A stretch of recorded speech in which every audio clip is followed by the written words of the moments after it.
Alright, so one of my most popular videos is actually on my welder here. It's unboxing when I first bought it brand new, about a year and a half ago-ish, around there. But I decided to do another one because just to kind of do a little review. I'm not sure how many people do this, but as you can see, this is the Hobart 140. Have a lot of time on this. As you can see, I've converted it over to MIG. This is my second bottle, and I am right about to get out of, I'm almost done with this bottle here. And I just put a brand new roll, and yesterday I ran out. This is, these are both 12.5 pound 030 wire for MIG, obviously.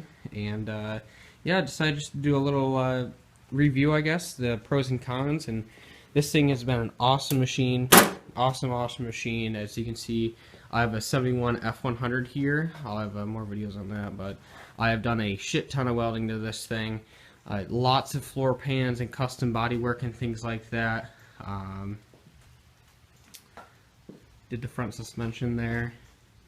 I mean, I do a lot of stuff with this thing. A lot of welding on the cab. I did my motorcycle exhaust. I'm working on the rear subframe suspension on this truck. This is actually for the truck here. Done repairs, fence work, put mufflers on vehicles. This thing is just, it really is one of the best things I've bought for out here, and I'm happy I did it. So I'm gonna kind of do a little pros and cons of this thing. Start off with the cons, I guess. So I really only have two cons to this. The first one here is this is the ground clamp, and these can always be upgraded. I mean, it's very easy to upgrade, only 1 volt there. I keep this, the stock one or whatever. You can kind of see how the ground clamp wire from all the twisting and bending is starting to fray. Eventually I'm just gonna trim it back and put a new piece on there, but you can see there, starting to come off a little bit. A lot of use on this thing, but and then these, cheap ass little rubber grips or whatever. The one broke right around the seam and just kind of fell off, so whatever. It works pretty good. It opens up, it's easy to open up all the way for the most part. I'm trying to grab it here, and it's got an alright, that's all the way open, so I mean it can grab some pretty big stuff. Can be better, I guess, but it works pretty good. And the other one is that I wish the power cord was as long as the leads. I think this is a 6 foot or 5 foot power cord. I could be wrong. I just wish this was a little bit longer. I wish it was about the same length of the leads. These are 10-foot leads, and that would be perfect, really. But I guess it's all right, because when you wind everything up, when you're done using it, it's not a big hassle like the leads are. But everything could be longer. Longer leads are nice, longer power cords. So it's about the only things I could think of as far as cons.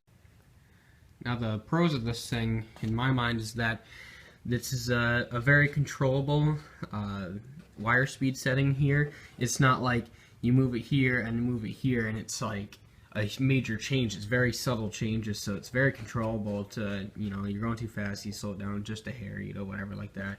And very easy, hobby friendly. I'm just a hobby welder, so as far as heat settings and stuff like that, you can do some pretty thin metal, done a lot of sheet metal work. 16 gauge usually in spot welding or tack welding at the second heat setting.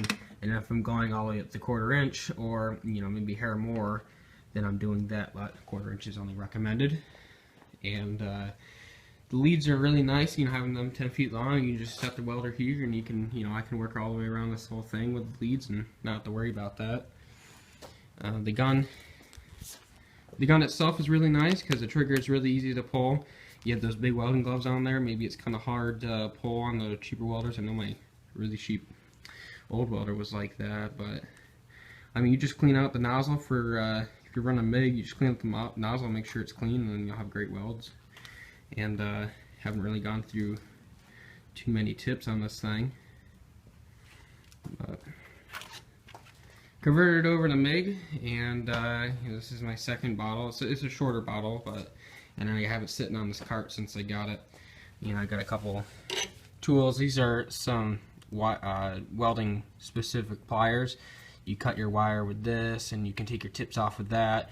And then back here, this bigger hole is for taking your nozzle off the gun. And you can stick this in the end of the nozzle here and clean it out, just twist it.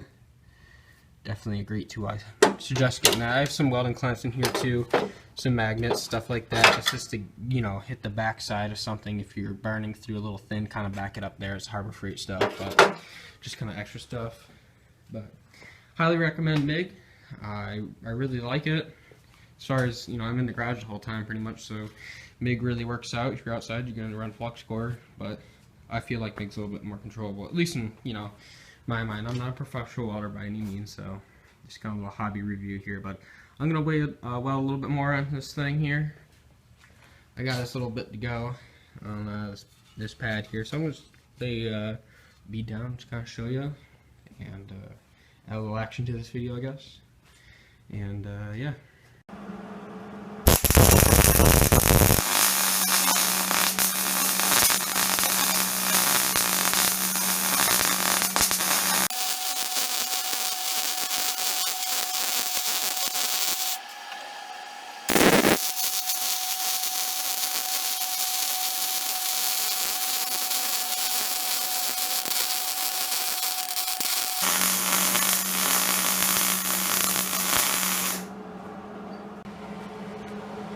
Alright, here you go, guys, just to show you I'm not perfect. I guess the lead got caught up on something I'm worried about here, and then kept welding, got really ugly, so I stopped and redid it. But I mean, just to show you I'm not perfect. This is a 1/4-inch plate, and this is like double wall sheet metal, like a 16 gauge, probably, maybe a little bit thicker. But yeah, I'll put the link in the description for the when I bought the welder. So you can watch this. Hopefully you got any questions, concerns, drop that in the comment. I'll be glad to answer any of your comments and things like that on this. And yeah, so hopefully you like this video. Just rate it, subscribe. Thanks for watching.